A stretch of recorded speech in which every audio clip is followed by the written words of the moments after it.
Hi, this is Tunir Shah and welcome to the official YouTube channel of Scubotics.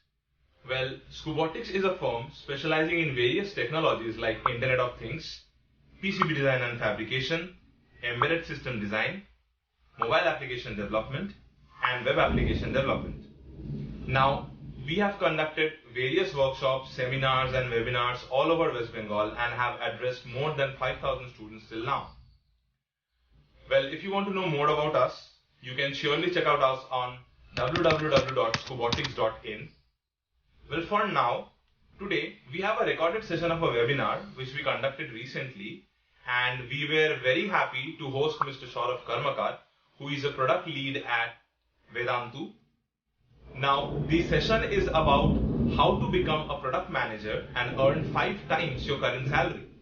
And this particular webinar session is targeting all the IT professionals as well as the IT aspirants who one day wish to be a successful product manager.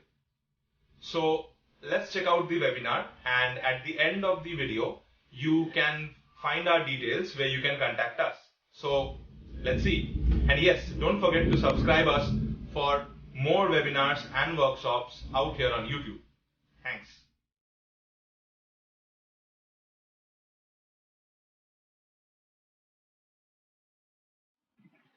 So, hey, hi guys. Am I audible? Let me start my video. Yes. Guys, can you hear me clearly?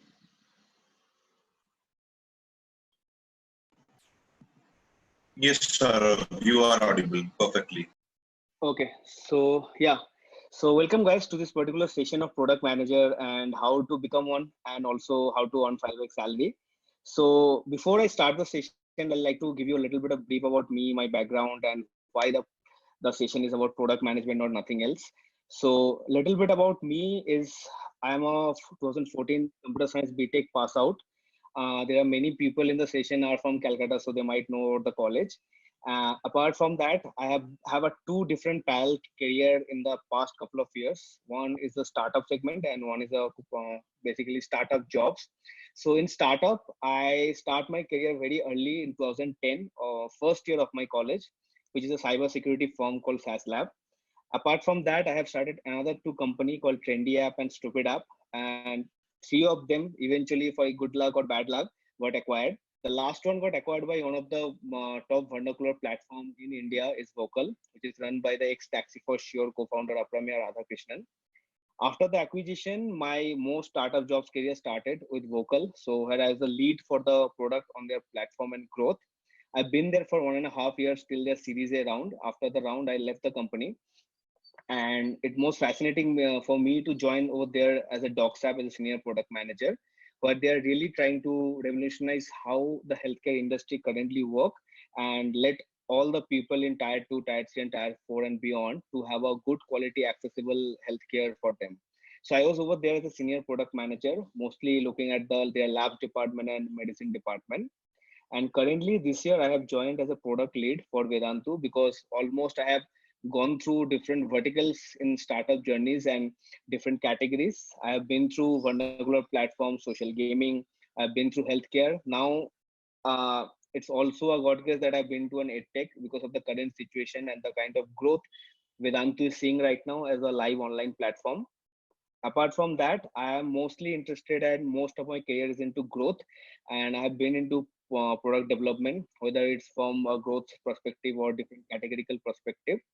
So that's me. And apart from that, I have started investing in few of the angel round as an investor, and I also help startups to help them with the scale, revenue and business metrics. So that's about me.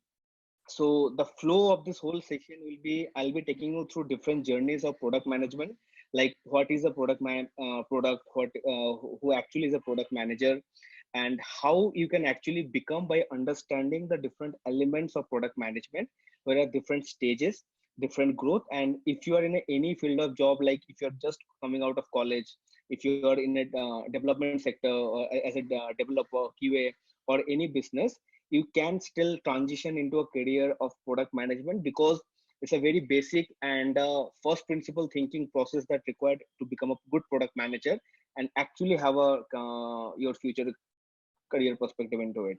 So I'll take you through this different perspective. Due to more number of people in the session, we have restricted the voice for now, but in Q&A session, we'll try to open up the voice. But meanwhile, if you have any particular query or anything you want to ask me about any slide that you're going through, you can just drop me a chat message and I'll try to accommodate your queries. Okay. So we are good to go. Let me open up the chat box.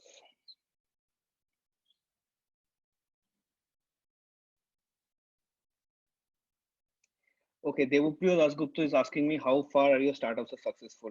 Hi Devapriyo. So in terms of a startup successful, there's a two aspects to look into it.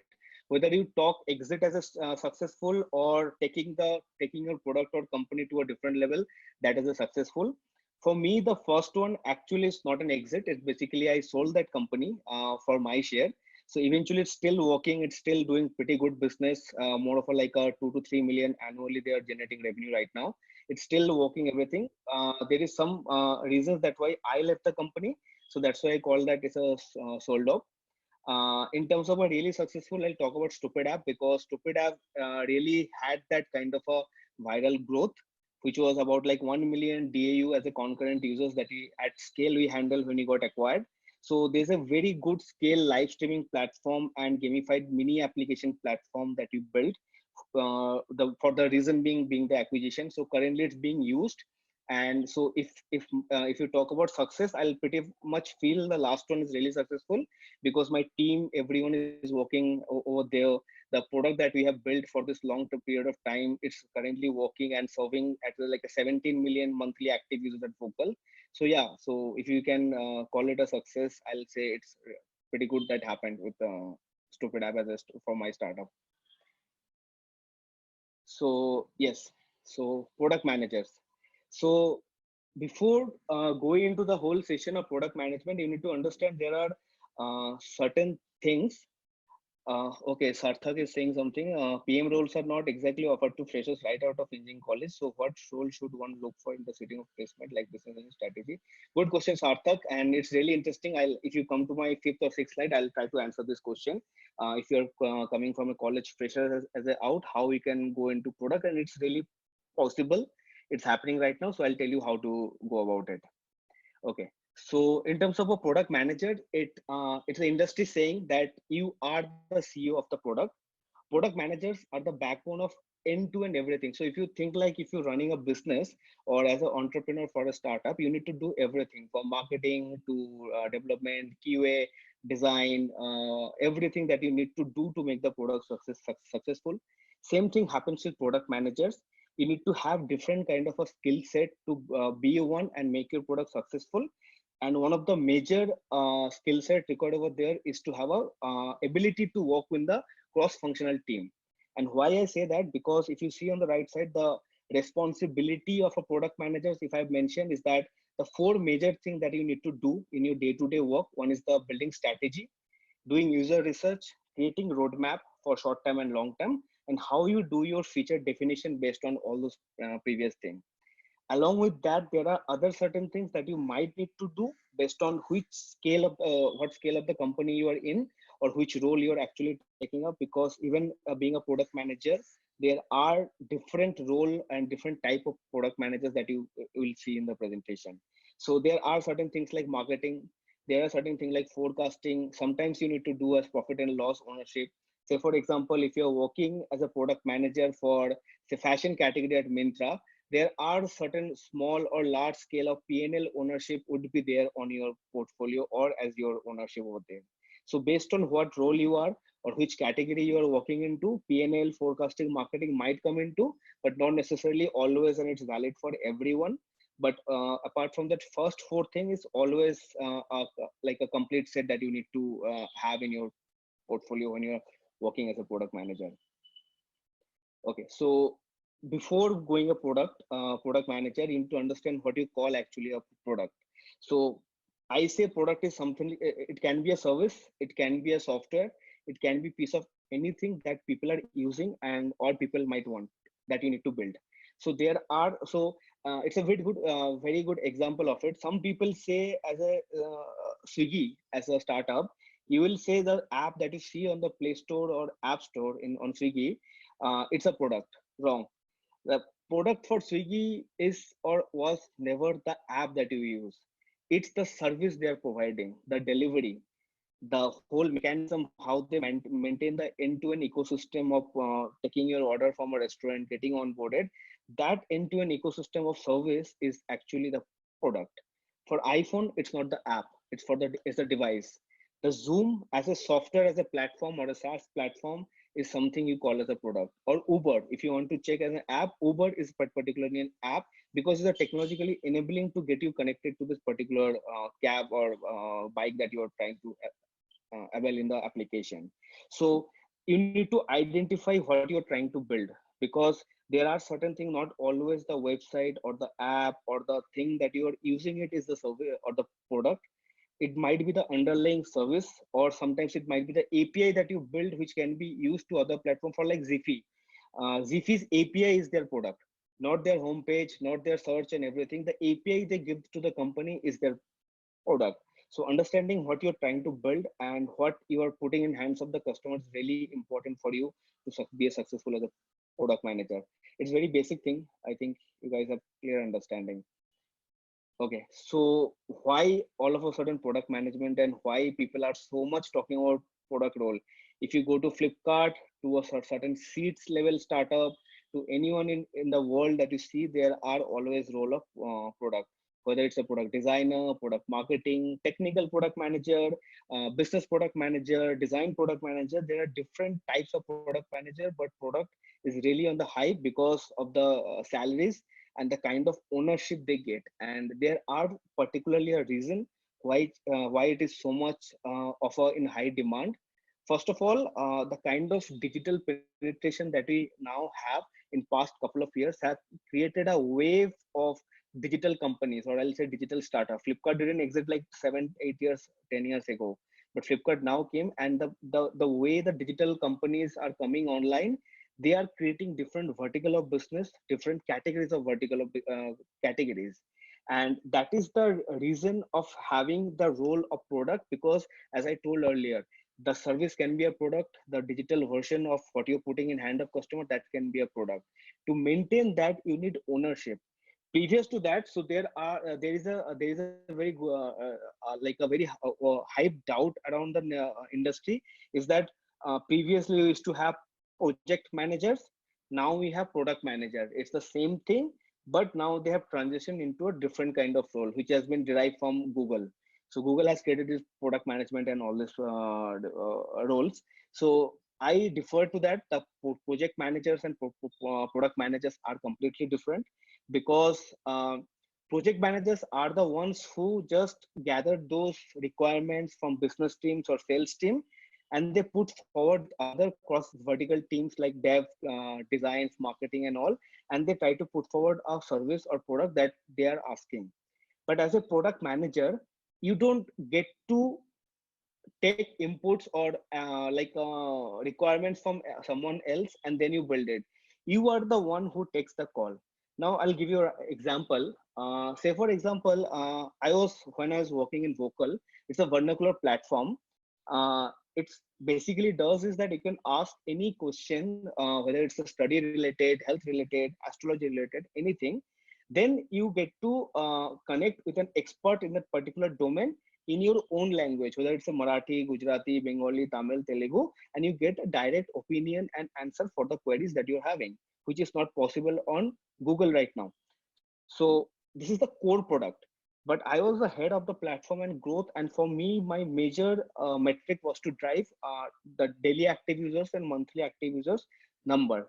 So as a product owner for growth and platform, I don't need to go and seek permission that what are the requirements, what are things tell me need to do. No, I need to go back and see that what can be done to have a huge hyper growth in terms of a DAO and MAU numbers, which is daily active users and monthly active users.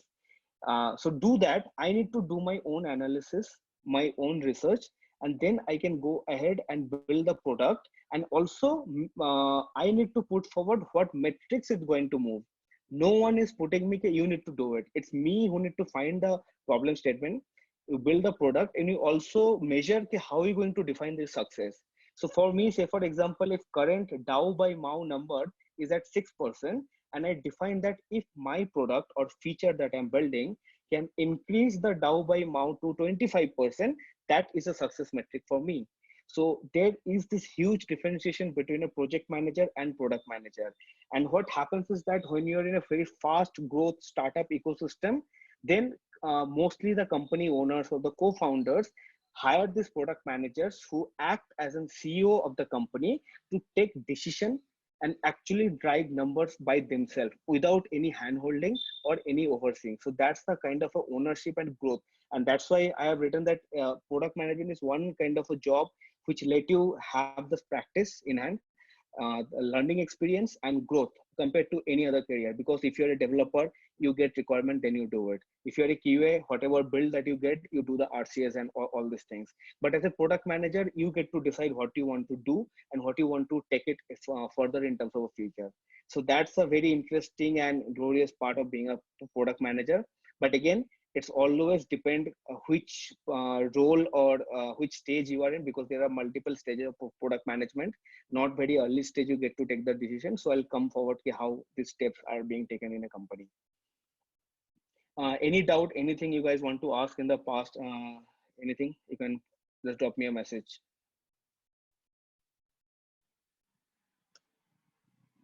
So okay, I'll move ahead then. Yeah.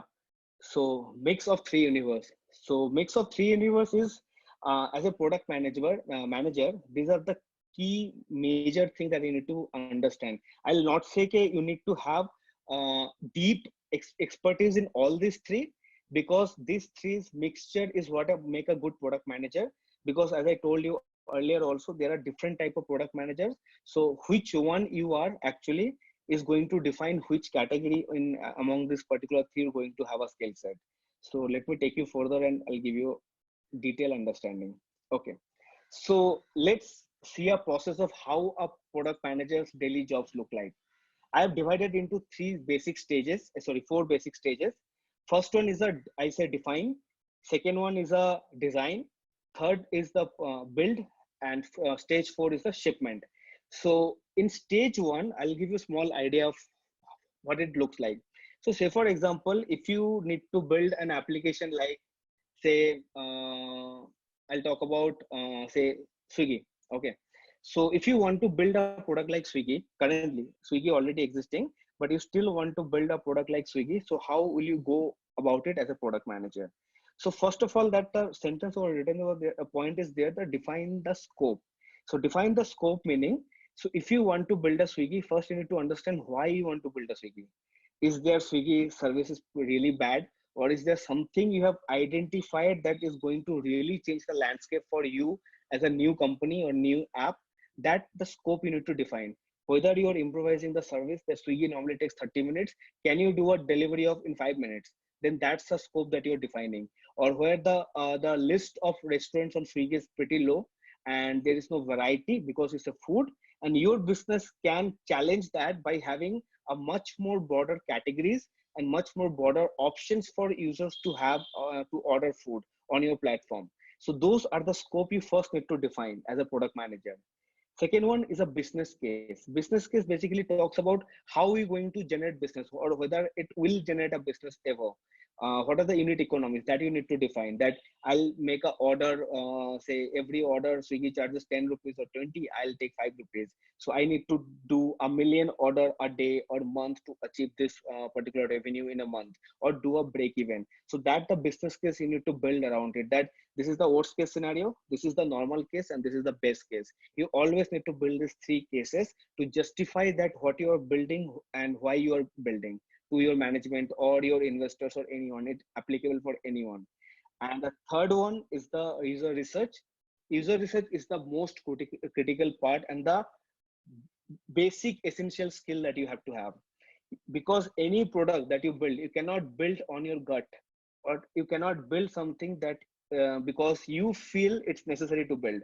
You need to talk to customer. The only first principle that can solve and help you grow as a product manager is to talk to customer. You talk via WhatsApp, like a type form or survey, meet them, do a focus group, call them, understand what options they're building right now, what challenges they're facing, how you think that can be improvised, or what you feel the feature can help them to have a better experience. So those are the things you need to have a discussion, and that you can only have from user research. So that's just stage one of becoming and something like a stage one for a product management. Devupu is asking if an app needs updation or not. Who decide that? Is it also the responsibility of a product manager? Yeah, Devupu, it's a responsibility of product manager, but there are different edge cases.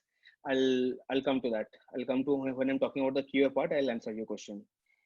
Second stage is a design flow. So as I told you, you need to have a little bit of understanding how wireframing works. And this is not something to do that you need to understand how Photoshop works or Sketch works or something like that. But you are building a product or feature, so you know how you want it to look. So basically, you need to draw a basic, have a blank paper and pencil, and try to draw how you want to look it like as basic simple sketch, just to communicate to the designer or UI UX developer that you're working with, so that they get a visualization of what kind of end product you are envisioning. Okay, and the same thing you put it in a documentation, which you normally call product requirement documentation or the PRD. PRD is nothing but basically writing all the functionalities, user flows, how the user flow comes into different use cases, and the designs that you get from the UI UX person in your company. Stage three is the build product and documentation and stand up. So this is a very crucial part in each stage. Build product is basically nothing you can do among you, because you need to work with a particular developer to build a product or feature that you're working on. Documentation is basically managing the backlogs, what issues that you're facing. If you need to do a prioritization, deprioritization, I'll come to that as another major point. And stand up. Stand up basically is not the comic stand up that you normally see. Stand up over here has a very importance in your career growth, because say for example you're building a feature, and every feature cannot be built in a 1 day or 2 days time. There are certain feature or functionality which takes 2 weeks, 3 weeks, 4 weeks, based on what's your release cycle or what kind of sprint you maintain. So stand up basically gives you on clarity on day-to-day basis. It's basically a 5 minutes meeting where every one of your team member, like a designer, QA, developer, front end, Android, iOS engineer, you, analyst, everyone comes together for 5 minutes, and everyone talk what they did yesterday, what they're going to do today, if there are any challenges or any dependency on each of any of the team members, that you try to solve it in that particular meeting. It's a very short meeting, 5 to 15 minutes at max, but give you on day to day, keep you on top, what is moving, what is not, and if something needs immediate action to be taken. So that's the importance of stand up. And the fourth stage is ship product, launch process, and analysis. Here you need to release the product, whether it's a Play Store or releasing on the web. Launching, and launching doesn't mean you release the application and it's done. You need to communicate to your user, you need to communicate to your company team members, your leaders, everyone across the team, that this is what I have launched, this is the functionality is going in there, this is the impact that I'm planning to move, and this is what the outcome will look like. And the third one is the analysis, which is the continuous process from the day you release till the next update or anything you're going to change. You continuously analyze how your product or feature is behaving. If you say that your product is going to use by 1,000 people a day, first day you will not have it. You will have 10, you have 20, you have 30. You need to see if it's improvising or not. If you say on the release you see it's 100 people using, and after 7 days it's dropped down to 3 people, you need to go back and find out why it's happening. What is the reason of this drop and how we can solve it. Okay, so I'll go step by step for each of them. The first, go back. Yeah. So first one is define. So define is basically a 3-part normally that you work: conduct research, brainstorm ideas, and product business cases. So I have described on like a top of the funnel thing, but I'll give you a basic in-depth analysis of how you define and who are the ownership. At this stage, the decision makers are the product managers and the key stakeholder. And key stakeholder, I mean, not necessarily you need to be bossed around by someone else. So if you're building up a feature which requires someone from the sales team or a category team or a business team. So you all this key major player comes as a key stakeholder for this particular functionality or feature. So first step on this particular defined mode is conducting research. As I told earlier, call the customer, do the user research, see what competitions are doing. There are multiple tools I'll talk about. So you can do the competition research, talking to the customer, understanding the need, and then you put it everything in an idea or a flow. Like as I told, if you want to build a competition to Swiggy, you understand that these are the three major problems that Swiggy is not solving, or you think your product or functionality can do a better job to it. So in that particular scenario, you need to put a particular flow, that this is how my product will look like. This will be the flow where user will come, sign up, search for the product they want, or you might say, I can build an AI for food recommendation, but I know the customer test. They just need to sign up, answer a few questions, and the AI will tell you this food is relevant for your health right now, or you can have as a lunch or dinner. So you're eliminating everything in terms of the headache of going through searching, like what I want to eat, whether it's a Chinese or American, any kind of cuisine that you're looking forward. So you're trying to solve. So you need to identify what flow it will be, the problem statement that you're building. And then you create a product business case. Business case basically have three major points. One is create a product vision. You need to tell that what kind of a product vision you're going to have. Like what will the end product look like? If you're building a space rocket, you cannot say, I'll build a rocket. You need to say, this rocket will go to Mars. That's your product vision.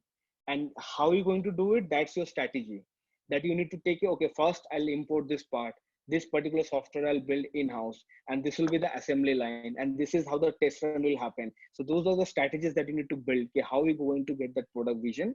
And then the business case, as I mentioned earlier, is how are you going to generate business out of it? That my rocket can take like 5 people to Mars. Can I sign a contract with NASA? NASA currently takes like 1 billion. My business proposal will be to do it at 500 million. So those are the revenue options that you need to mention in terms of business case. That's your stage one. Any doubt, anything? What user research do I do for product growth? Nice question, Udit Sharma. Yeah. So in terms of product growth, I'll say there are multiple factors to it. So sometimes it's user growth is what is defined as a product growth, or sometimes it happens the usage of the product as a growth, or is the revenue number. So if you want to, if you're working in a particular feature like product growth and you want to do a user research, so my suggestion will be first you look at the market scenario. The market tells you everything about what your target market size is. So if you're doing it, say, if you're working, say, for Uber, and sorry, Ola, I'll say, because Uber is doing at a global level of 30 million rides a day, and you are as a Indian company, Ola is doing 1 million a day, but still Uber is doing some 5 to 6 million, 5 to 6 times of Ola. Now you as a product manager of Ola want to do a user research in terms of a growth. Two things you need to do. You need to differentiate between what people are loving and what key differentiation Ola have, Uber have, apart from in respect to Ola, that making sure that people are using Uber. It might be a discount, it might be the product, it might be the service. Okay, that you'll find out when you compare both the application or the service. And second thing, you need to see the two different segment of users in your application. One will be very loyal user, or which we say influencers, and there'll be other who just use for quite a bit of time and then they leave the application. So you need to talk to them that if they're using the application for as a loyal user, while what is the particular service or functionality that making them do it, why they want to do it, and if people are leaving it, why they're leaving it, what they're not liking, what you can improvise. When you correlate this all these three aspect to it, like market research and the competition research, why people love your product or small functionalities and why they don't, then you get a cumulative idea, okay, this is the core functionality or features that I can enable to make my rides 1 million to at least 3 million to reach to some level of Uber is doing. That's how the user research work in terms of should do product growth. But I don't know if it's correctly answer your question or not. If you want to have any specific, I'll tell you. Any tool besides service? Okay, I'll come to that. I'll have a list of tools that you can use to do service. I'll come to that point. Okay. Second point in our list is the design part or the stage two. In this, the two key ownership happens with the product manager and the design. So you give the product designer the basic sketches or wireframes that you do with your pen paper thing, and then the designer work back and create that beautiful high fidelity. So we call the product managers, what they give is low fidelity, and when you get a final look, like when you see everything on the app or thing, that's called high fidelity designs. So in this, you need to create all the requirements and all the business cases, and you give it to the user personas. So user persona is one more thing that I want to talk about. User persona, you need to identify it's in terms of a journeys and edge cases. So what is user persona? So to give you a clear example, let's take you something. Okay, say Instagram. So Instagram, when you're building a product like Instagram, there are three options. I'll say two options. One is consume and one is distribution. Distribution is when you upload something, video or stories or anything, you're distributing. And when you're watching anyone's else content, that's consuming. So you need to create different user personas. And when I say user personas, that can be multiple. Like when you're building Instagram, you cannot just say that there are people who come to the application and create content and leave, or there are some people who come upload watch, scroll the feed and leave. No, there are people who come, try to upload a photo and they post it, and then they scroll, and then they like a photo, then they message someone, they're liking a photo, then they go back to their stories and they can check their particular Instagram stories or IGTV that they have post. There are a certain people who might come and just scroll and leave. There are certain people who might come and only check the Instagram stories and leave. There are certain people who come, search for a particular person, check their photos, like it and leave. So there are different type of flows or behavior can happen. So you need to identify those and have to encompass everything into your product design. It's not very simple, and you will not you cannot do it on the very first day as your product manager career. It's how you I'll give you a small hack how to do it. Okay, so if you really want to understand and want to understand and learn the trick of building a great user persona or edge case journeys in your product, try giving 30 minutes of your daily time and explore a new app. If you're using iOS, if you're using Android, doesn't matter. Download one or two apps every single day and use all the possible way you can use the application. Even see how they're sending you the notification, what the notification look like, the title, the text, the emoticon, what they're putting.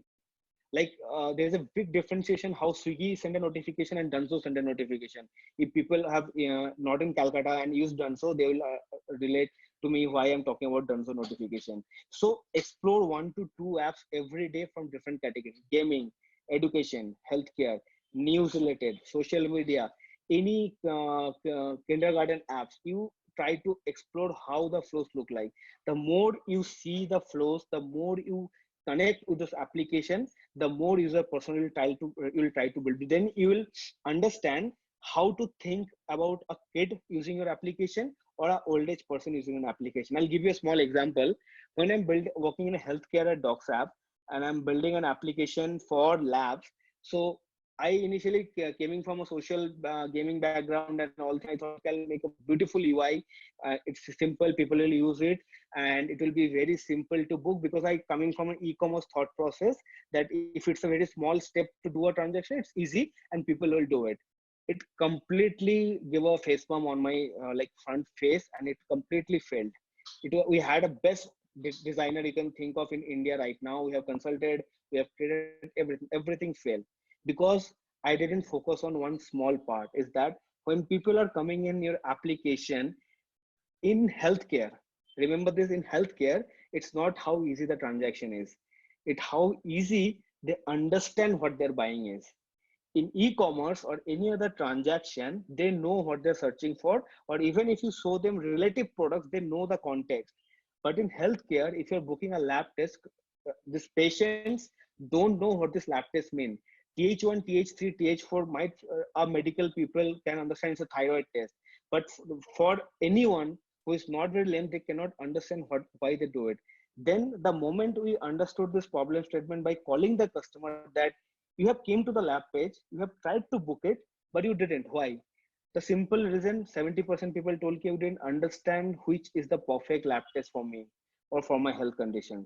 Then only we build an AI system like Clara, which takes input like what is your health system, and then we suggest this is your health problem and this is the lab test that you need to do. It shoot up to 86% jumps in the number of orders or transactions that are happening on the platform. So the more you understand and see different categories of product or different user personas in different application, you will try to build this thing in your mind. It's not a rule or something you can learn. It's just the journeys that you go through different application will create those things in your mind. So it's come from experience, nothing else. And it's going to be a really curious, even if you're not become a product manager, even if you're a developer or doing a startup, it's really going to help you. Just spend 30 minutes, two application or one application each day from different categories, different random, different language, doesn't matter. Just check how they behave, how it's actually interacting with you. Okay. And the third one is the low fidelity wireframe that I discussed. Work with the designer to click with the high fidelity designs. Okay. Any questions in the design stage? Anything you want to ask, guys? I'll give you a couple of seconds if you want to ask anything.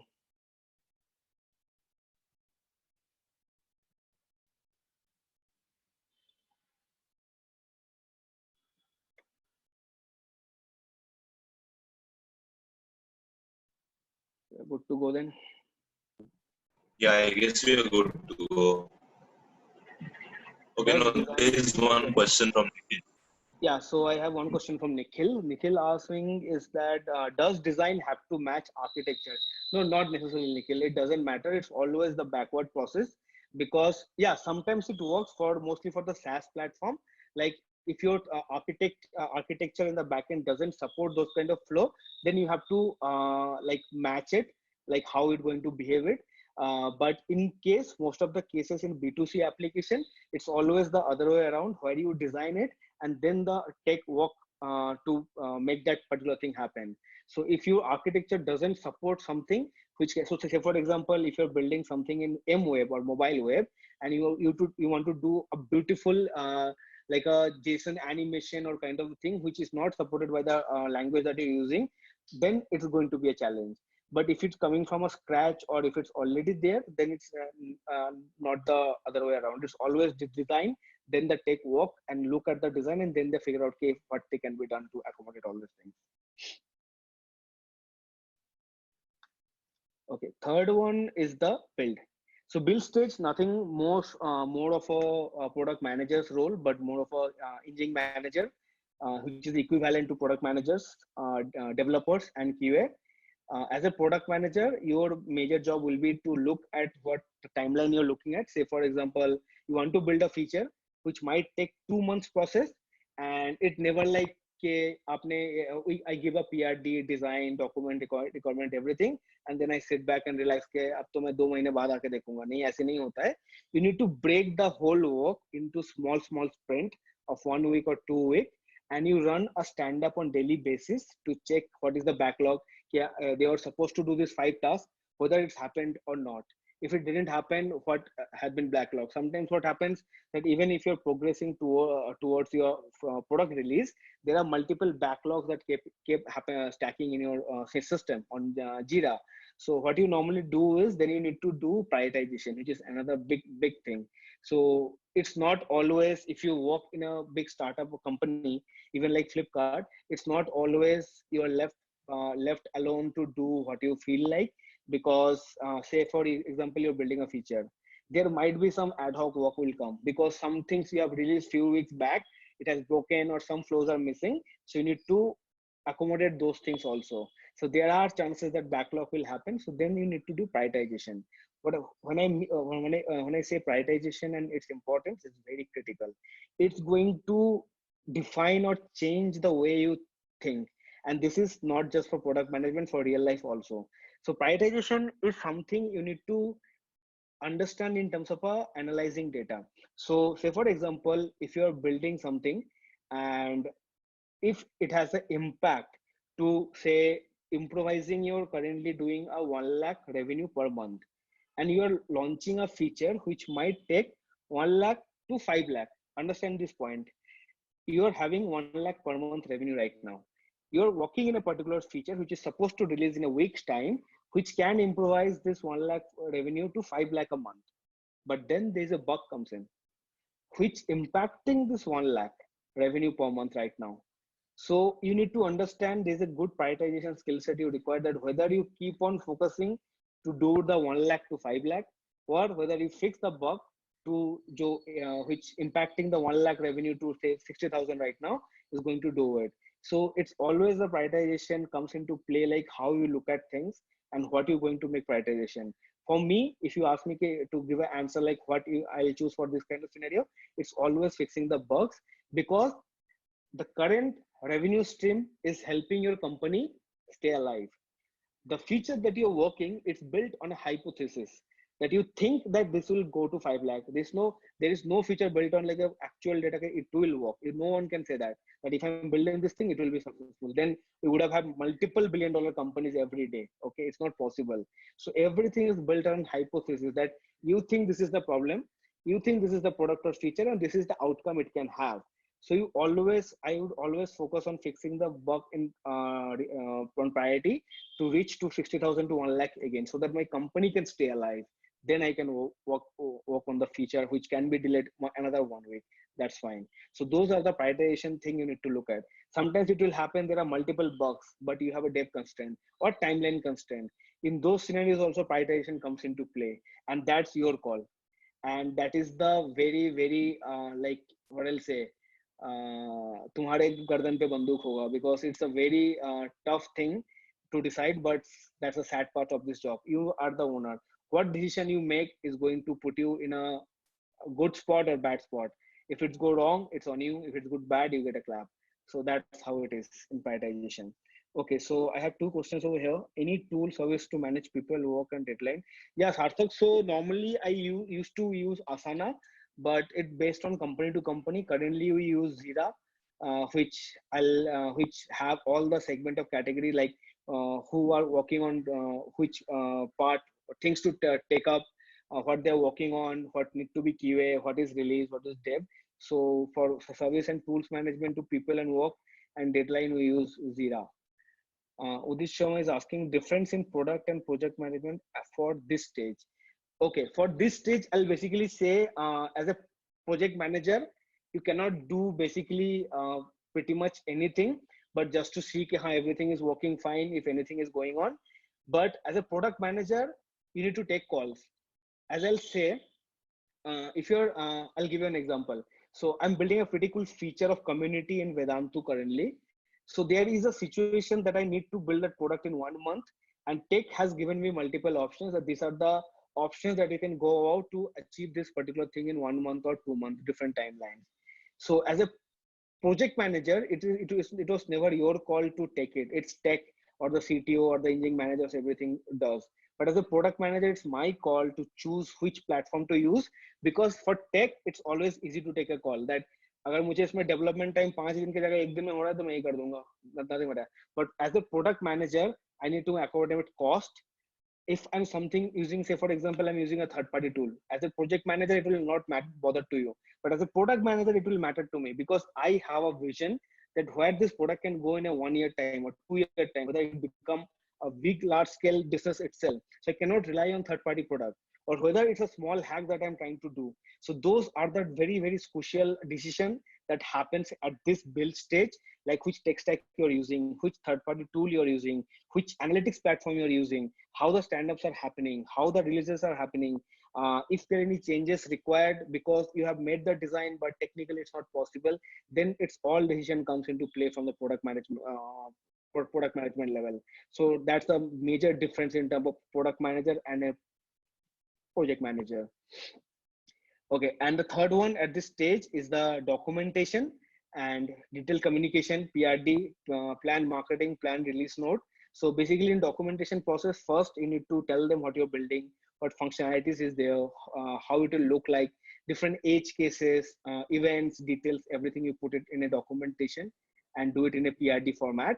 And then post release, you do two communication. One is internally where you make sure the whole company knows about it. Because if you release something and the support people don't know, if the customer calling your company's customer support that what is this feature is not working, how I make the payment, they are clueless. They don't know because you have never trained them how to use this product, what is this product feature is. So cross functional communication is one major part, and that's which comes into plan release notes that you share.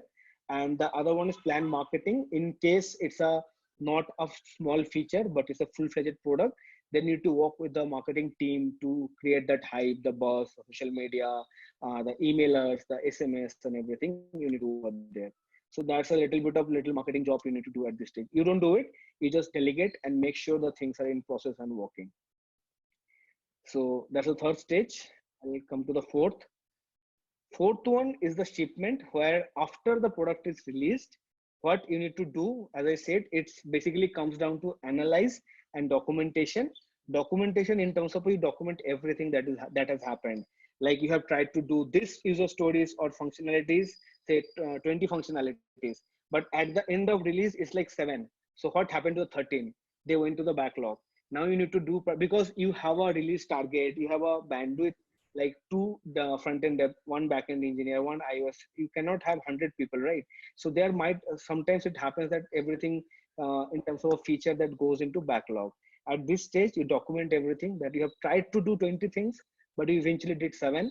13s are there. You need to do prioritization that in the next release, among this particular 20, 25 things, I'll do this 5 or 4, and how it will look like. That's one part. And second one, you need to have your own data science or data analyst people or team with you who creates those funnels. And when I talk about funnels, it's mean the journeys. Basically, first, say for example, first one is a sign up page or a landing page in your app. Then you have a sign up page. Then you have a OTP where you put a mobile number. Then you come to the home page. Then you search for food. Then you go to a cart. Then you go to transaction page where you put your credit card detail, and then you make the payment. Actually, that's the flow look like for an app. So what you need to do is, if you're launching a product like Swiggy, you need to create funnel for each brand name, and you see how, if 1,000 people are installing the application, how many people are actually opening it, how many people going to sign in, how many people doing OTP, how many people going to homepage, how many people going to search screen or searching for a product, how many people putting their credit card, how many people putting their actual detail and going making the transaction successful. You create these funnels, then you start seeing data on every day.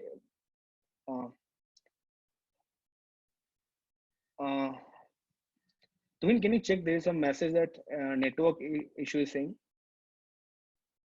Yeah, actually, I myself send that message to somebody who's repeatedly joining. So anyway, you carry on. Don't worry. Yeah. Okay, sure. Okay. So here you need to create those particular funnels and see why it's happening. So it's not always people think that 100 people are installing the application, 100 people will give OTP. Not, it's industry average of like 80 for tracking all this data. Yeah, Priyan, and then I'll come to this part, how you do this tracking of this data. So whatever the stages I'm talking about, I'll take you through all these details. GA you can use, but there are other multiple tools based on different use cases. I'll come to those tools part. I have a specific slide for the what tools you normally use, how to do it, and all these things. Okay, so I'm talking about funnels. So you need to talk about this particular funnel, because if 100 people are installing your application, not necessarily 100 people will give or get OTP, or 100 people will come to the search page. So you need to understand what is your expected outcome. Like you expect if 100 people are installing the application, at least 80 people do it. But if it's below that, like 60, 50 or 40 or 70, then you go back and find out what is the issue. It might be the issue with OTP sending. It might be the issue that people are not getting how to do the sign up. So you go back and check what is the issue. Then you do A/B test. So A/B test is a very another crucial part at this stage, where you see that if a sign up page has a button which says sign up, and there's another button which say login, you will drastically see a difference between these pages. It really happens. So this is how you look at data and understand if you want to do it on what options you want to take. So sometimes what happens that if you put something login, you see 80 people are using the application, and if you say sign up, only 60 people are doing it. So you understand login is the button name login is much more beneficial for users to understand and release the particular product. So that's how you do it. Nikhil is asking, how do we bypass beta test before releasing? If it's on Play Store, I think there's a possibility to do release without the beta. But if you're releasing in beta, then there's a certain user that you have already selected in beta, which will get that. But there's always option to bypass the beta in app Play Store, Nikhil. It's not compulsory as per my knowledge that I've released. I guess the question was a bit different. So he's asking, Okay. do we bypass beta test before releasing? Okay, do we bypass? Okay, sorry, I misread the question. So Nikhil, yeah, so see, it's depend on the scale, as I told, scale and the kind of feature or functionality. If it's a bug fix or a small feature, you normally don't do beta test. But if it's a big functionality, then you need to do a beta test. And that is the reason when you're releasing a product, you don't release it to 100%. So if you have 1 million people, you cannot release the application to 1 million people. That's why you release it to 5% or 6%. And whatever the like a standard horizontal decided number in your company, then you try to do the beta test in those particular small segment, see how they're behaving, and see the p value or the significance number that is normal value. If it's making sense, then you take it forward. So how it will look like in A/B test, basically that you take a small segment of 5% user who see the new functionality and another 5% who see the old functionality. And if you try to compare that, if the significance value or the outcome is expected or it's improvising, then you release it to 100% or set then 20, 30, 50 or 100. If you see something is wrong, then you don't face a backlog, backslash from the customer because it's a small segment of users. Then you revert it back, fix it, and again do it. So yeah, you don't do a basic bypass because it's always safe to do a test with a small segment first and then take it to the whole people. Okay, so the interesting part, different level of product managers. You have known how to do the product management, different stuff, and what is the different level. So at product management level, I have divided into two different segments. One is a starting segment and one is the expert level. So basically at starting, the career normally start as a PA or APM. So PA is a product analyst. I think someone has asked me this question. Yeah, Sarthak has asked me this question.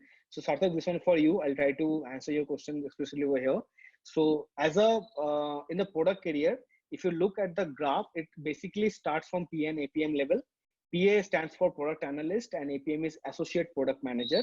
So if you're just coming out of college, the only skill set and very easy skill set I'll say you require is the SQL skill set.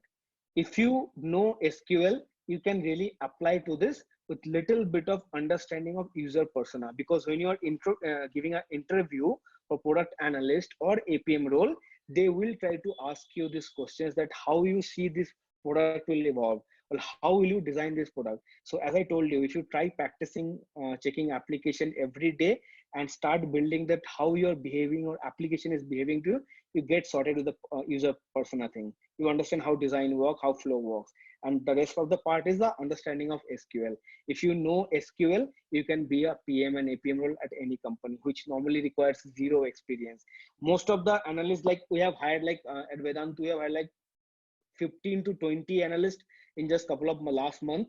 So they are all coming from different colleges with zero experience, but they know little bit of SQL because that the analysis part you need to be do it. Okay. Second level is the product manager level. So once you do it at least a year or two as a PA or APM level, then you can directly go into the product manager level. Product management level is basically where I have talked about all the functionality. You need to be dedicatedly working all these things.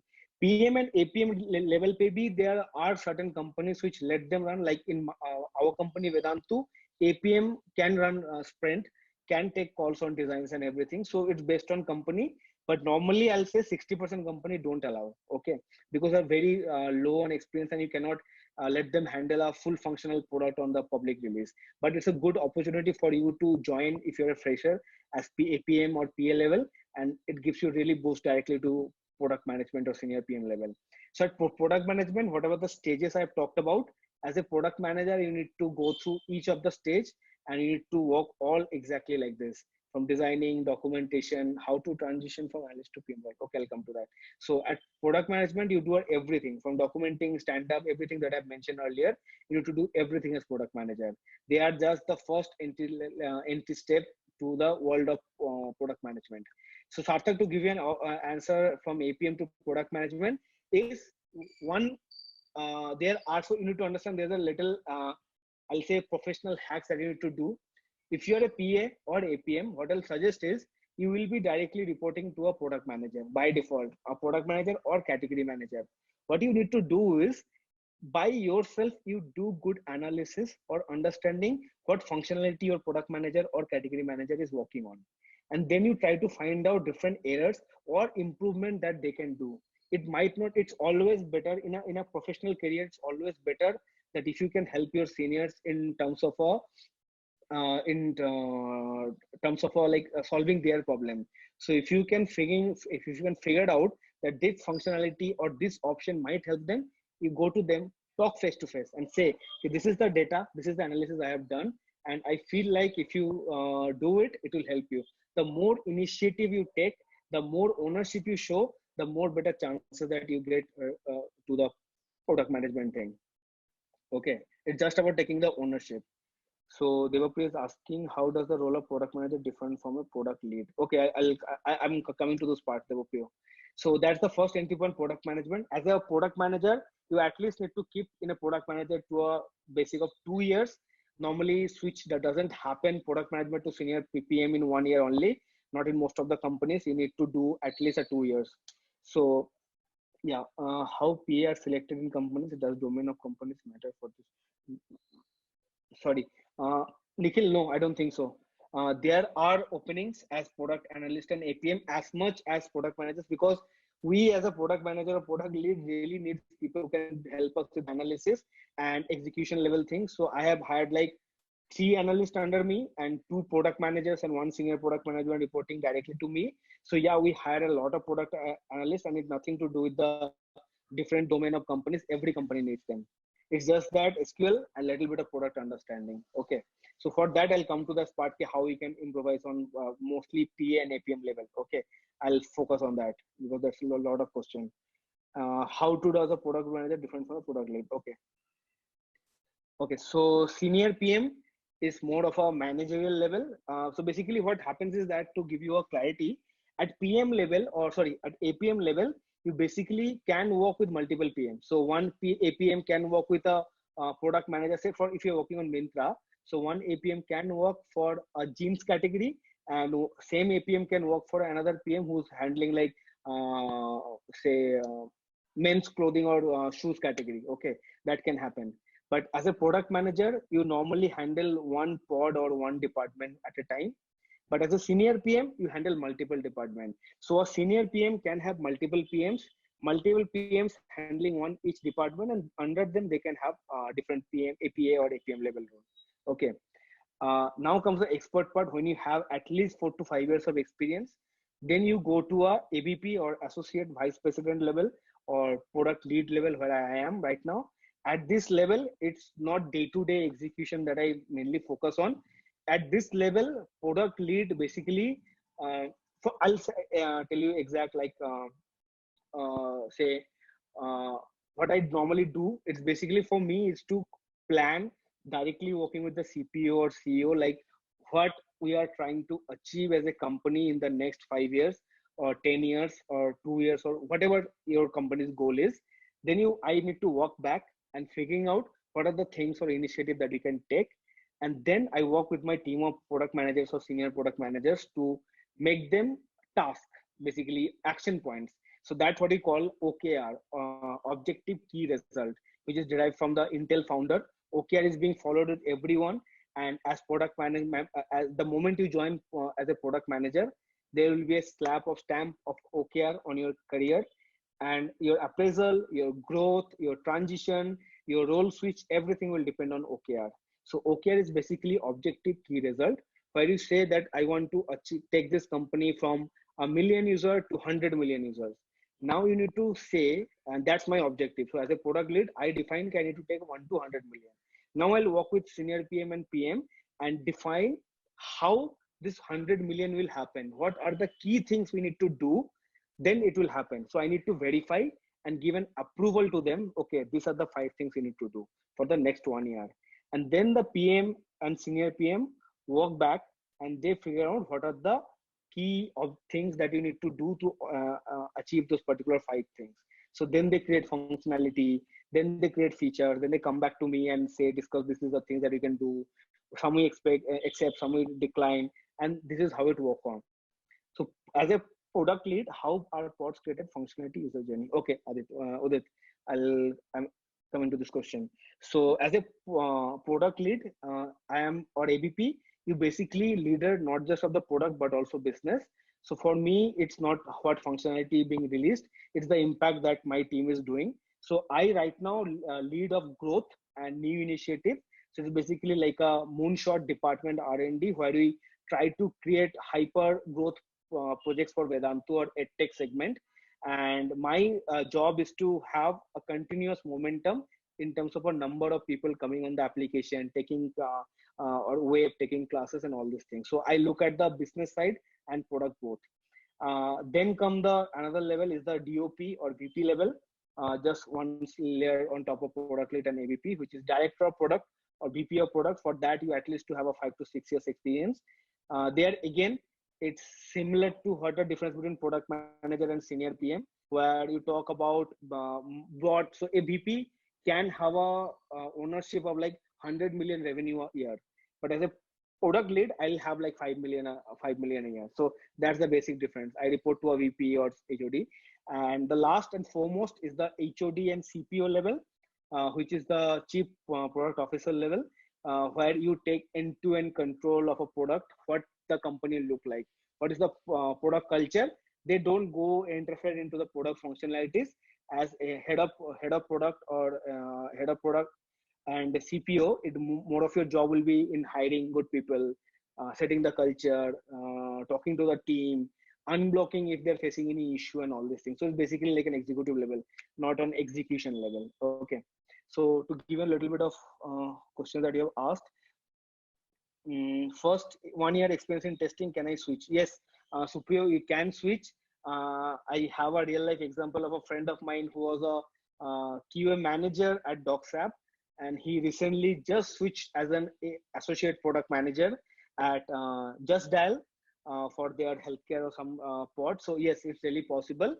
And as a QA, I'll say you have a better understanding of product, because day in and day out, you're testing the product. You know in and out of product, you're talking about flows, you're talking about where it's breaking, where the analysis is happening and everything. So yeah, as a tester, if you can build little bit of experience in terms of how products should look like in terms of designs and all, then I'll think there's no like restriction for you to switch in the product area. When you say X years of experience, that is relevant experience, right? People from dev design want to come in, then what should be your suggestion? Yeah, dev design and everything, this experience is nothing to do with your work experience. Is the experience that I've mentioned is basically how many years are you there in that particular role.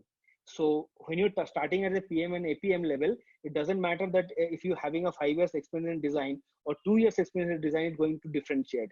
If you're good at 2 years, you might go directly into product management. So as I always say, as a developer, as a QA, or as a designer, you're directly working with product people and you're actually building the product. So you becoming a product manager has better chances than someone who have never done product in their life, because you're building it. You know how it look like.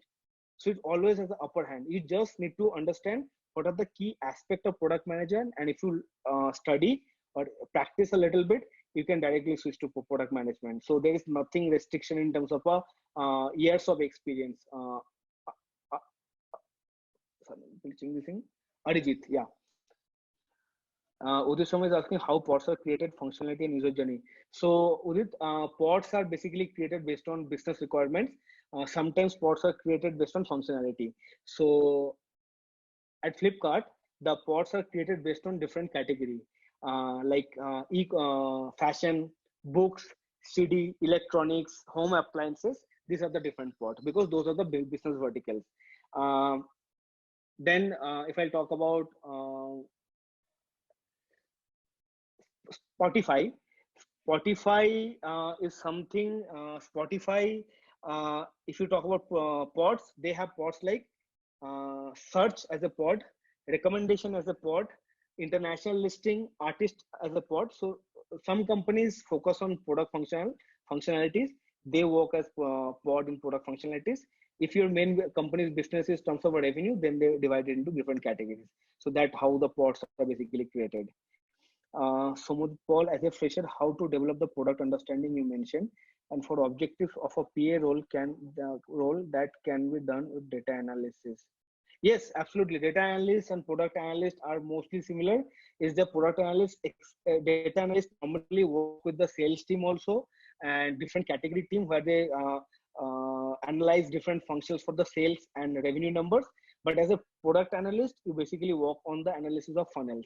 So as a fresher, to develop the product understanding, first and foremost is to check and use as many applications as possible. And also, just to add a point, we are creating a group just for the people who are attending the session, where you can ask this similar question. I'll share you some of my notes and other other points that you can really use on day-to-day basis, like learning materials and everything.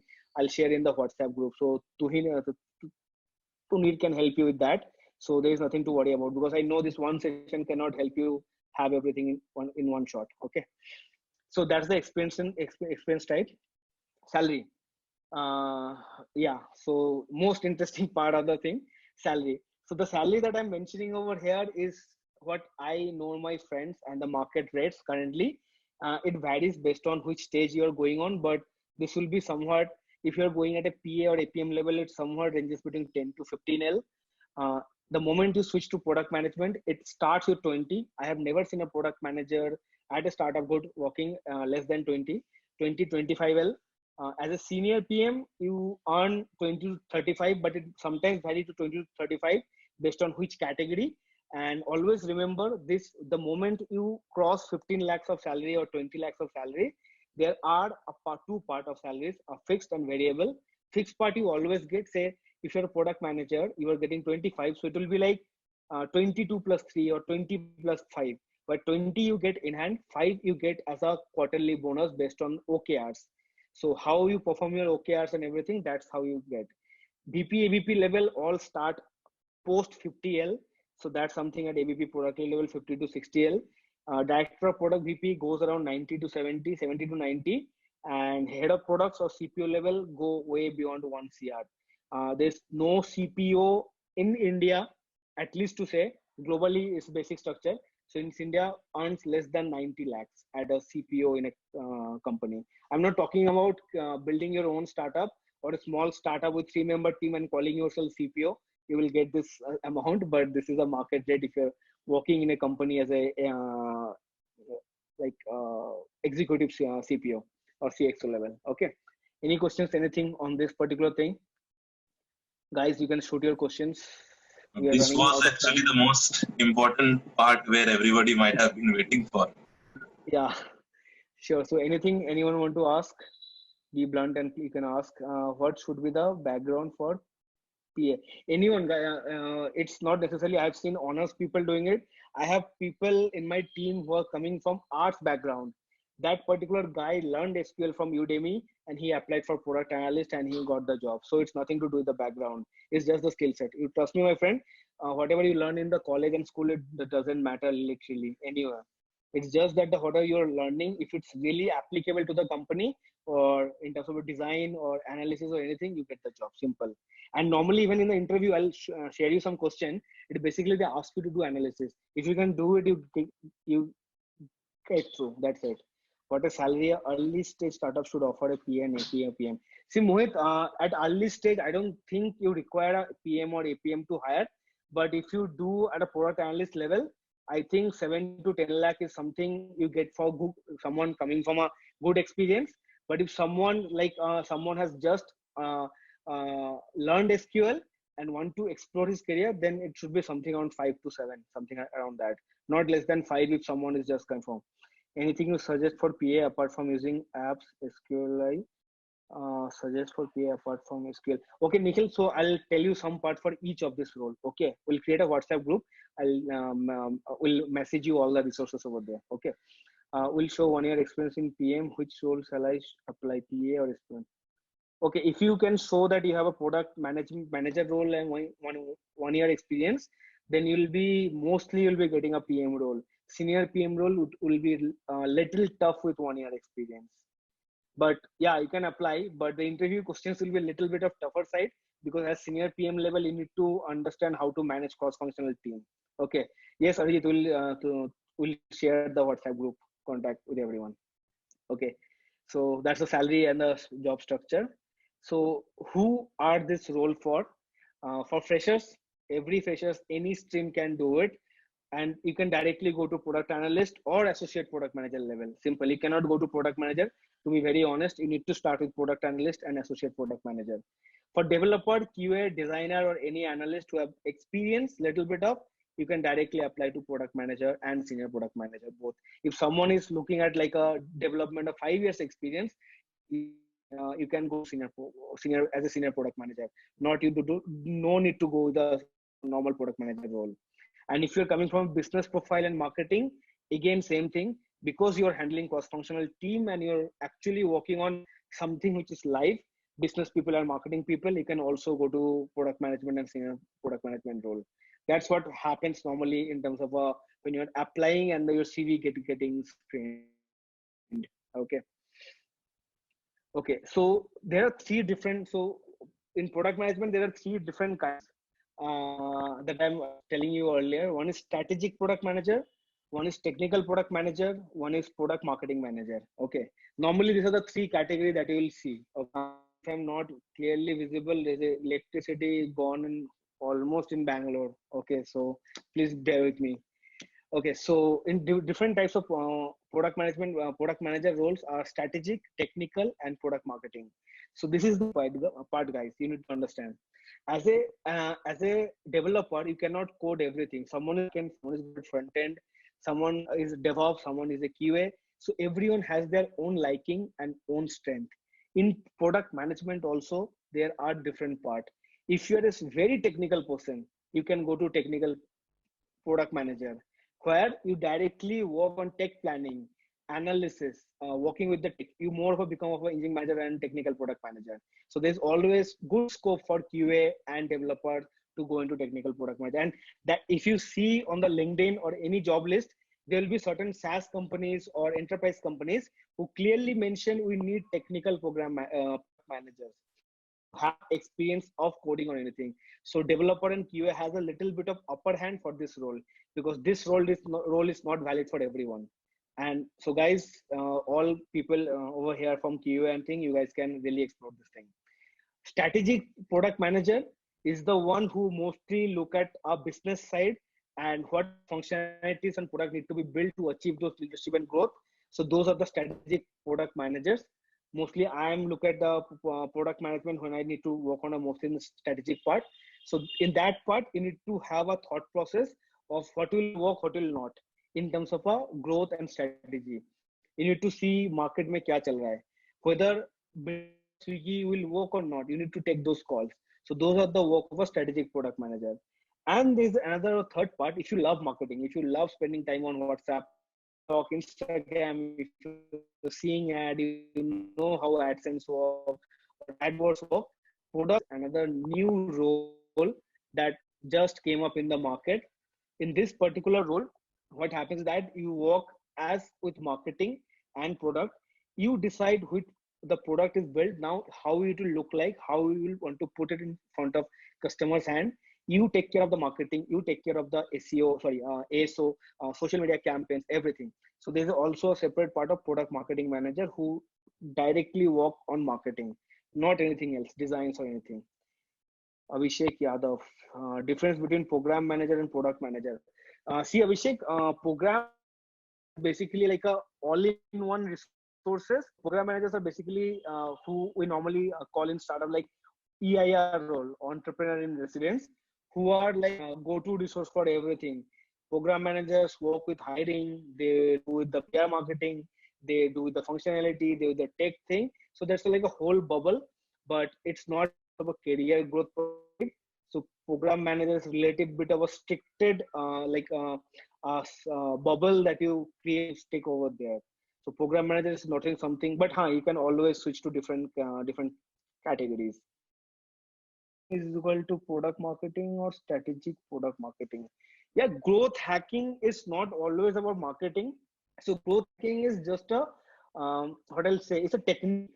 It can be applied to marketing, it can be applied to functionality, it can be applied to how you code, how you excel, how you create ppt, everything. So growth hacking is nothing but just a technique that you use. Okay. To give you an example, so if you build a feature makes one people to share your application to 10 people, and then you do some kind of a trick to that sharing feature which make the customer do 1 to 10 ki jagah pe it's 1 to 100. That's growth hacking. Basically you're just tweaking it. So these are techniques that you use. It's nothing sort of a feature or functionality. Okay guys, so moving ahead. So tools, we call it the infinity stones of a product managers. So these are the 4 different steps that we have discussed earlier: research, design and documentation, dev and process, and analysis. I have mentioned also how important are these. So if you see, the first one is the research one. For research, normally tools that you use, I have mentioned, is a Typeform. Is first one. Typeform is a very beautiful fluid design that you can create small also, and you share it with your customers to give you feedback. Medium is another one where you get a lot of researches. If you guys don't have Medium subscription, you don't read, I'll say that's a good investment to do. It's 3,000 or 3,500 something it costs annually. You do the investment and start reading about studies, different product functionalities. It will be a really good investment in your career life. Instead of spending something on YouTube, go to Medium. Actual people share their insights. Okay. Another thing is Coda. Coda has a good stack of people talking about, giving feedbacks and review. That another part. Emailing, you can directly send the email to the customer, call the customer, meeting in person. Appsy, Hotjar is there, which if you already have, sorry, already have existing application, you can integrate those and see how people are behaving. So it gives you a heat map and functionality to see if you have a application screen and there are multiple position to screen, these applications show you where the customers are clicking most, which functionality is working, which functionality is not working. So that kind of a thing.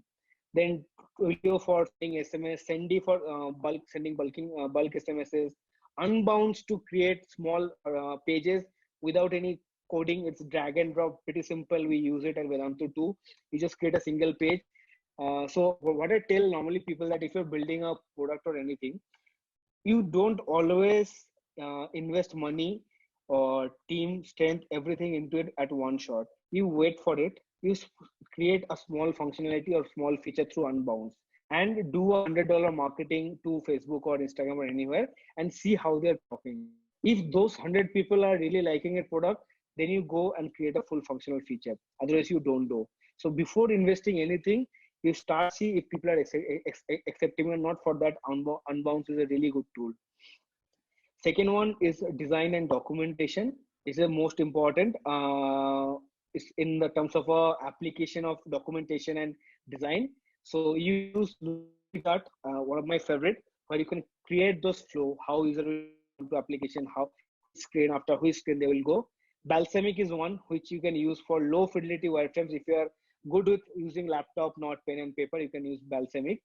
Then Sketch is another one, a little bit of who have already have a pro in Balsamiq, you know how to move things around, you can go to Sketch. Figma is another one which is free for 2 people and really good. All animations and tools and interactions you can build on Figma. And in terms of a documentation, there's Confluence and Notion you can use. It's completely personal choice. Nothing to like, this is good, this is bad. Nothing to, both of them are good. Dev process, because you will be not be doing actual coding, but you'll be maintaining. So for that, you will need Jira or Asana for managing teams and backlog, what they're working on, what moving to release, QA and everything. Then there's a Slack for communication, Postman for API value passing, if everything is fine. Firebase for DB and event analysis and everything. Excel is another part which is very common. Now comes the analysis part, which normally at PA, APM level or PA level you will do. For that, the tools are CleverTap, Amplitude, which is pretty. So normally not every company use Firebase. You can go with Firebase. Okay, it's free. MoEngage, BigQuery. If you want to go with free software, then there's a Metabase and Redash to run your custom SQL queries. So these are the tools specifically that you in day-to-day life I have used, or my team. Mostly, if you going into product management, these are the tools you need to get familiar with. This is most of it. Okay. Any questions? Anything you want to ask, guys?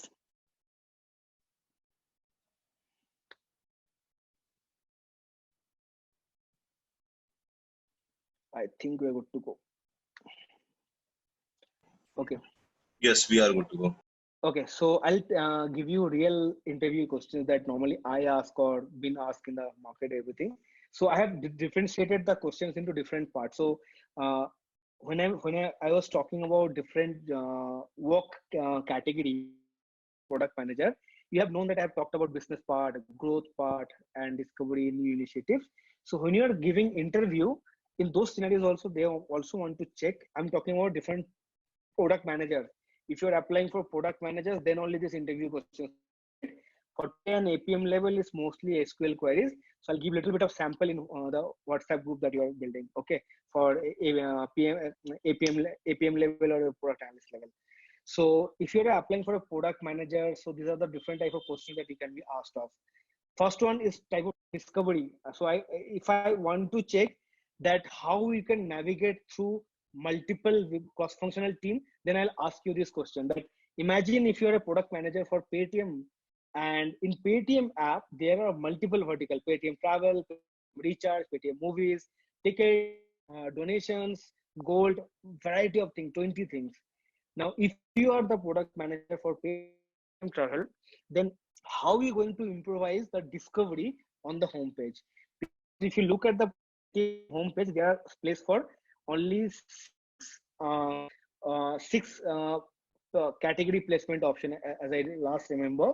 So if the product, so obviously सबका अपना अपना benefit होता है. मुझे as a product manager, I want to put Paytm travel in front page. So how are we going to do that as a product manager? That's one kind of a question. So we should be having knowledge of all such apps just to clear the interviews. No, not necessarily. In the interview, no one asks you about those applications and anything. You just need to know the applications.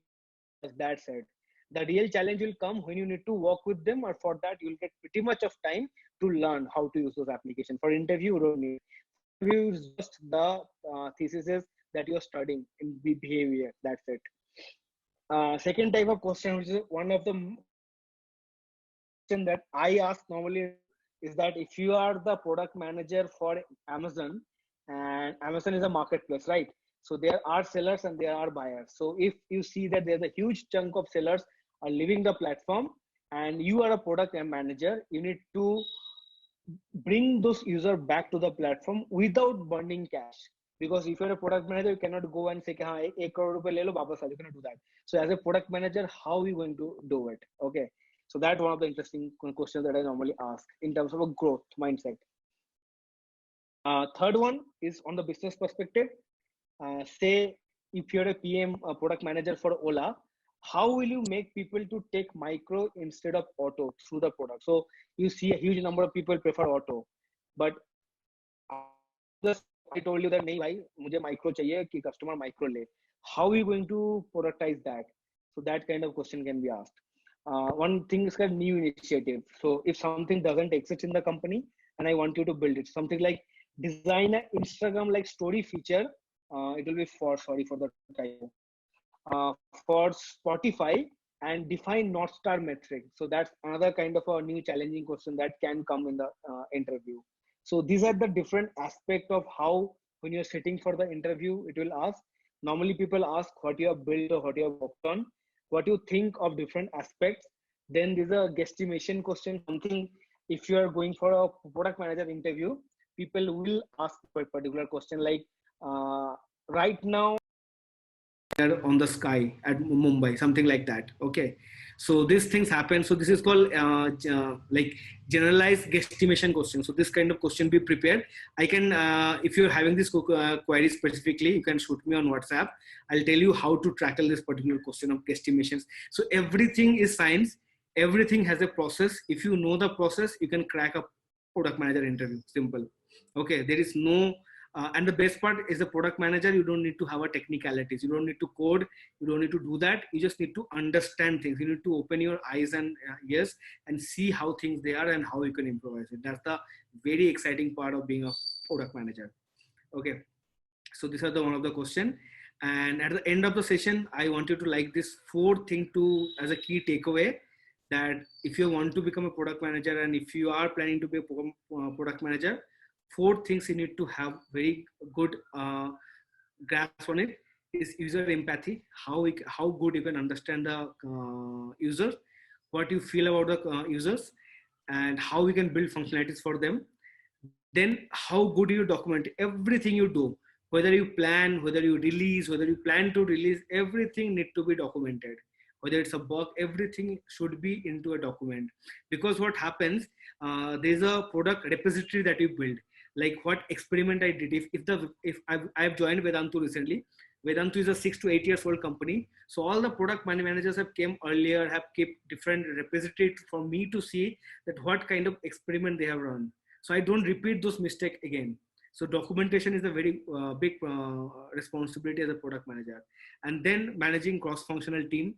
As you have understood throughout the session that you need to work with designer, engineers, QA, marketing, business, your co-founders, your business leader, sales, everything. So you need to keep it cool.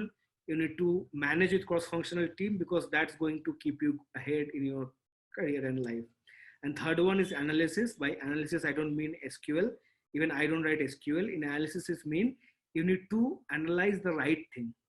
You need to understand what you want to analyze. You cannot analyze random things, because then you will not get a object like a quantifiable objective to work on. You need to understand, okay, I need to analyze how people are signing up on my application. You cannot say, okay, I want to check how many people are coming on my application. Doesn't matter, because coming onto the application doesn't matter. People actually signing up is what matters. So you need to understand what you want to analyze. Okay, that's the analysis part, and checking the data and taking the call. How long should you run experiment to get a good statistical valid result? On an average, 7 days is a good number, but unless and until you have a very small segment, then you need to go ahead with doing 2 weeks. But 2 weeks is a very last time, but keep it at max of 7 days. And if your segment of user base is pretty low, then try to increase those number. That I'll suggest, but not more than 7 days. Basically 3 to 4 days gives you the result. Okay, so we are at the end of the session. Guys, you can ask your Q&A. To need your call if you want to open up the audio or go to the chat thing if you want to manage. But pretty much. I guess we can do one thing. So if anybody has a question, they can raise a hand, or I guess like people can unmute themselves. Like, let me open it up. So I have allowed participants to unmute themselves. So participants can unmute themselves and ask questions if they want to. Okay. So Sarthak is asking me, which software did you use to make this presentation? Sarthak is a normal Microsoft PPT, but the elements that you see, I have designed in iPad Pro. So those are those things we do. When you running in a big company, you have access to software and tool to build it. So we can create those elements very easily in our company. So through which we have gone through. Okay. Hello, Nikhil here. Yes. Hey, hi. Hi. I have one question. Like while designing the app, there is some psychology with respect to colors and their ratio and fonts. So how do you utilize such things to impact the social psychology of the users or the product? Okay, so very interesting question, psychological in terms of a design. So yeah, I pretty much, if you look at my PPT also, I'm very much into design, and I really hate those products who are not very good friendly in terms of color and everything. So when you are designing the psychology, I'll say you need to create a, what do I say? It's called design language. So there are certain things. So if you're a gaming company or education company, or if you are a premium brand, so there is a cycle. So if you see any premium brand, why they are always in black? Uber is black, Mercedes things are black, Crate is black, then Dyna's black, HDFC cards are black, MMT black. Why it's black? Because black is the design language for premiumness. So when you're building something, you need to first understand for whom you're building the product, and then you define the design language. If it's a game for kids, you want it to be very funky. And I'll give you one small important learning of mine. If you see Chinese apps and if you see US app, the major difference that you see in terms of a design, because you see so beautiful, so aesthetically designed and 2 or 3 color designs in US, but in China, it feels like everything they have put it into make it a khichdi. Why? The reason is that, so if you go to US, the San Francisco Bay Area, everything is so structured. Even the trees, the roads, the buildings, the areas, everything is so structured that human brains are so habituated seeing things in order. That's why the designs of US applications or US app are very structured, and if you see, it's geometrically mapped. But the same thing you cannot see when you're going to Shenzhen or Beijing if you've been to China. So it's something like everything comes out of everywhere and no direction, anything at all. That's why Chinese doesn't, any Chinese app doesn't matter putting 100 options in one single screen. So you need to define for whom and which country and which people you're building, and then you need to design. If it's for kids, it should be colorful or candy, vibrant. If it's for more of a professional, it should be neat and clean. If it's for old age, the color should be very simple to readable and not very funky and all. If it's premium, then you go for one single color dialect and all these things. Hope that's helped you. Yeah, thank you very much. I actually observed those PPT's color, and that's why I asked the same question. Okay.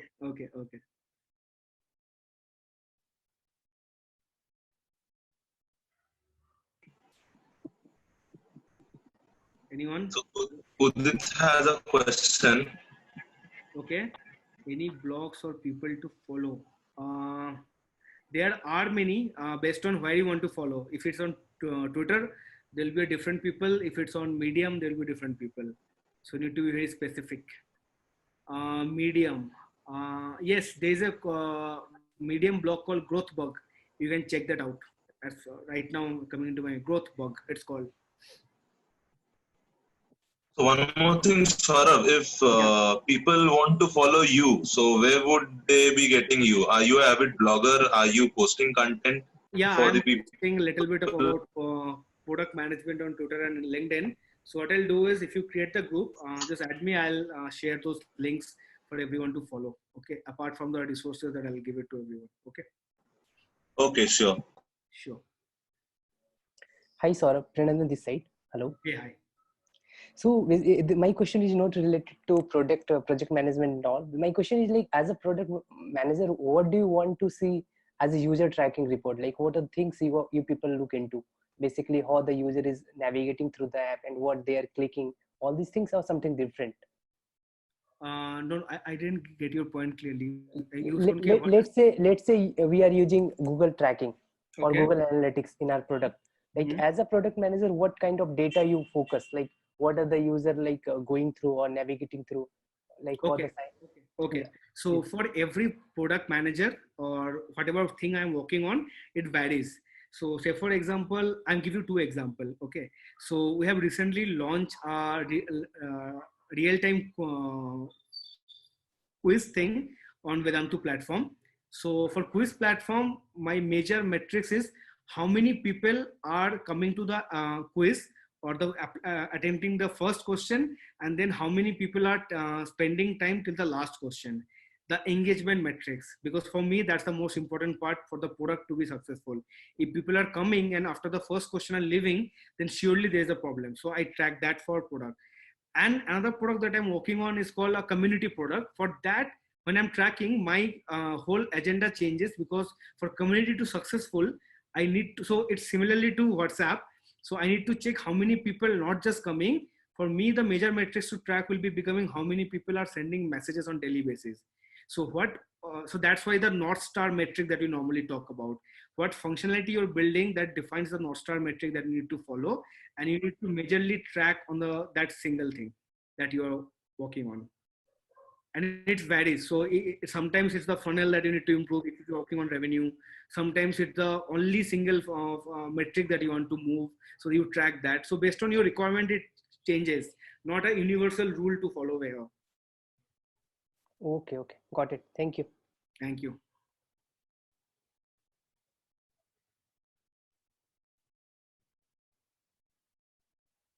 Do you have any more question? Guys, you can shoot a message or you can ask me on voice.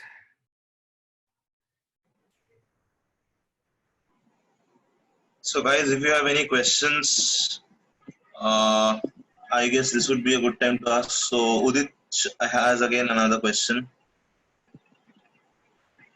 Okay, Udit has another question. What have you uncovered in building community product? Any viral loop or hack? Okay, yeah.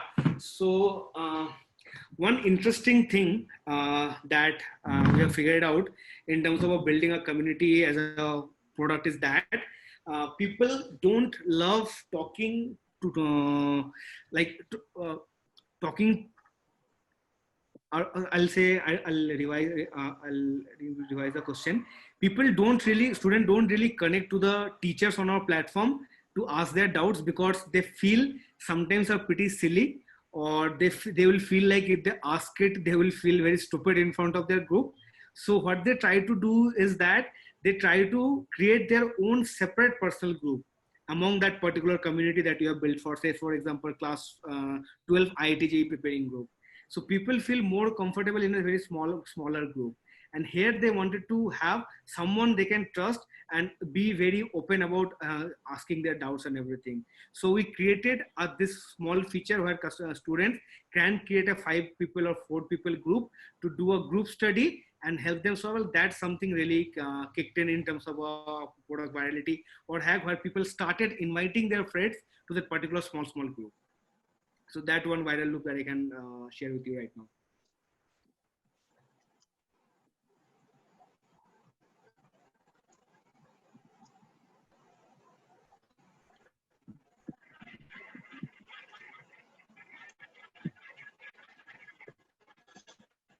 Okay, so any more questions, guys? If we have just one thing to update everybody. So, sorry, is my voice breaking, Saurav? No, it's fine. Please go ahead. Okay, so for everybody, like we would be basically creating a WhatsApp group whose invite I would be sharing in the mail itself.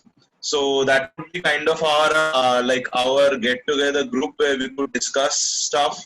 And Saurav also has plans in the future to conduct full-time courses for people who are enthusiastic and who are serious about joining as a product manager. So this webinar or this meeting was basically to give you guys a flavor of what's happening. Like some people here are from Kolkata, some are from Bangalore. So people from Bangalore, you might be having an idea of this particular role.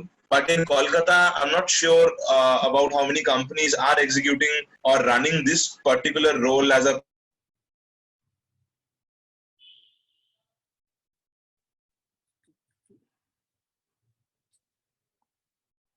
Hello.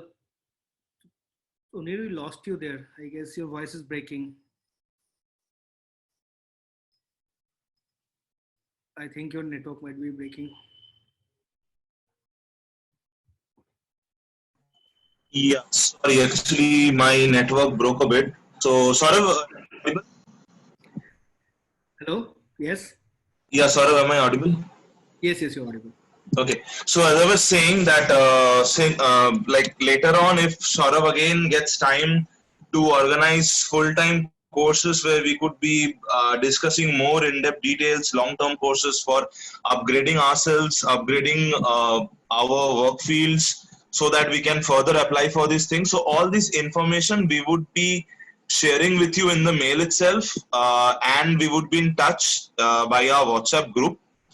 So I guess, Saurav, that would be all. Thank you so much for your time today. Thank you, Tony. Thank you everyone for having me. If there are any doubt, just be on the WhatsApp. I'll try to accommodate all the queries, and any help that you need, is there. I'm there, and really welcome that you are guys so interested to be a product manager, and it's a very new vertical, new growth objective in terms of career as a career option. So really all the best, and really again thanks so much for having me. Thank you, Saurav. The pleasure was all ours.